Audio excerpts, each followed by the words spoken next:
When I was deciding where to do my MBA from, I spent weeks going through comparison blogs, YouTube videos, college websites, Reddit threads, and at the end of it all, I was more confused than when I started. What I actually needed was someone who had been through one of these programs to sit across from me and say, here's what it's actually like. Here's what nobody puts in the brochure, and here's how you figure out which one is right for you. That's this video.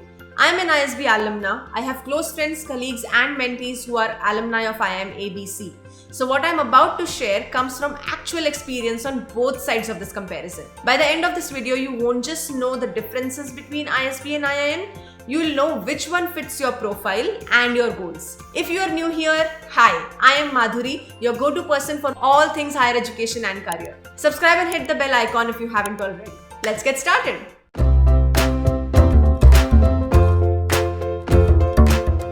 Before anything else, I want to clarify what I am comparing in this video because ISB and IIM are not a single thing each. In this video, I am primarily comparing ISB's 1-year PGP with IIM's 2-year PGP because that's the comparison most of you are trying to make. But I'll also point out where the IIM executive programs become relevant because for some of you, those might actually be the better option.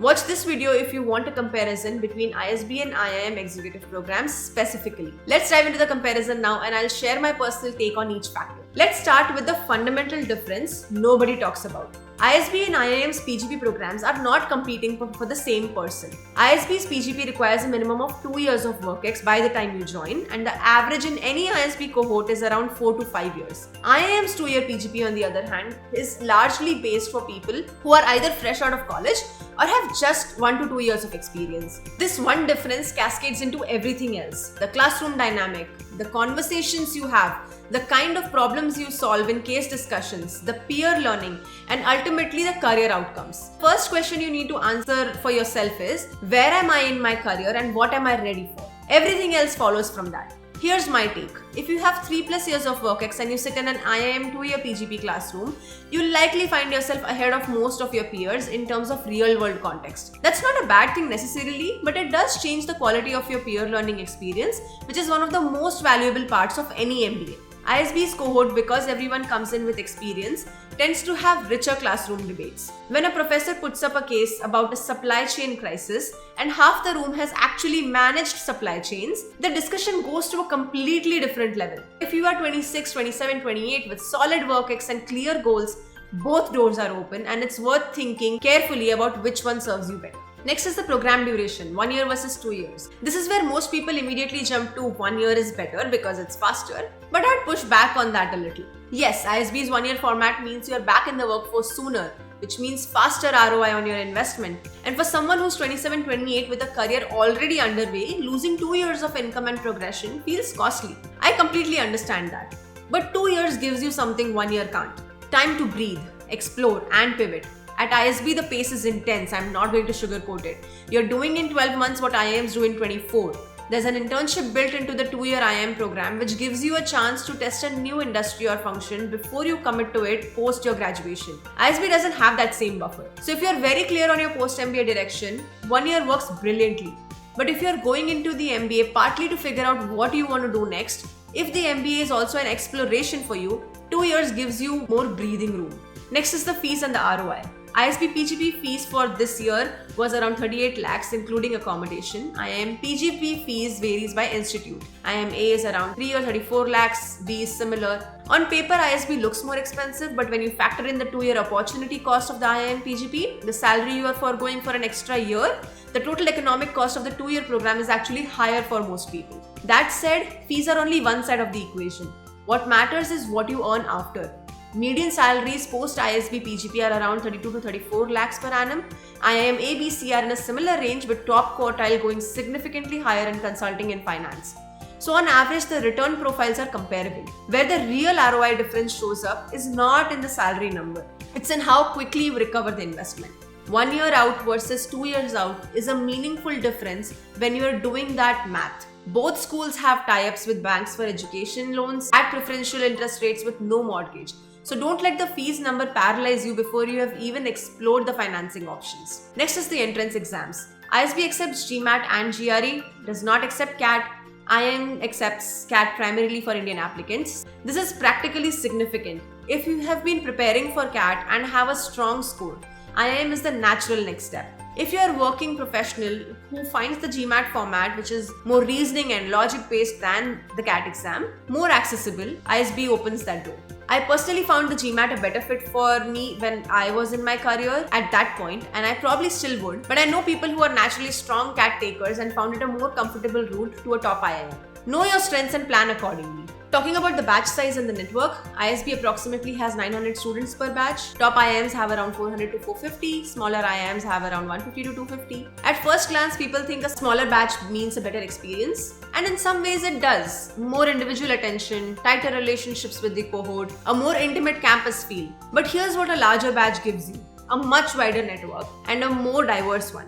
At ISB, in my cohort alone, I had classmates from tech, finance, consulting, pharma, government, military, non-profits from across India and internationally. That diversity of perspective in the classroom shapes how you think about business problems. And over time, the network effect of a larger alumni base becomes very tangible. ISB has roughly 25,000 plus alumni globally. IIM alumni networks, especially the top 3, are enormous and incredibly well organized with decades of corporate presence. Neither is better. They serve different networking needs. Talking about the campus life and experience, ISB has one campus in Hyderabad, second campus in Mohali. It's largely residential, which means you live on campus for the year. IIM has multiple campuses across the country. It's also largely residential for the 2-year program. This factor is quite personal and not something a ranking can capture. The ISB campus in Hyderabad is beautiful, and the intensity of living and studying with the same 900 people for the year creates bonds that last a lifetime. You are in it together in a way that's hard to describe until you've been through it. IIM campuses, particularly the older ones like IIM Ahmedabad, have a legacy and culture that spans decades. The 2 years gives you more time to build traditions, hold leadership positions in clubs, participate in fests and competitions. At ISB, there's much less time for that. Not because it doesn't exist, but because the year moves by so fast. ISB ranked 27th globally in the Financial Times MBA rankings in 2025. IIMB ranked 57th globally. IIMA does not participate in Financial Times ranking consistently. So if international mobility is your goal, if you want to work outside India post your MBA, ISB's global ranking and its international faculty and curriculum give it a slight edge. ISB was co-founded with Wharton, Kellogg and London Business School, and those ties still show up in how the school is positioned globally. IIM names, particularly IIMA, are extremely well known within India and in Indian corporate circles internationally. But outside of those circles, the ISB brand tends to travel a little better. If your career goals are firmly within India, this distinction matters much less than people think. So how do you actually decide? Here's how I would think about it. And this is the framework I use when I work with mentees on this exact decision for their goals. Go with ISB's 1-year PGP if you have 3 or more years of solid work ex, you are clear on your post-MBA direction, or at least clear on the domain you want to move into. You want to be back in the workforce quickly, you are drawn to a global curriculum and a diverse, experienced cohort, and you are comfortable with an extremely intense, fast-paced year. Go with IIM's 2-year PGP if you are earlier in your career, less than 3 years of work ex or fresh out of college. You want more time to explore and discover your post-MBA path, including the option of an internship in a new function or industry, and want to mostly build a career within India. You have a strong CAT score and that's your natural entry point. Or you want to be immersed in a longer campus experience. I chose ISB and I don't regret it for a single moment. But I want to be very clear. I chose ISB because it was the right fit for my profile at that point in time. I had about 3 years of work ex. I had clarity on the direction I wanted to move in.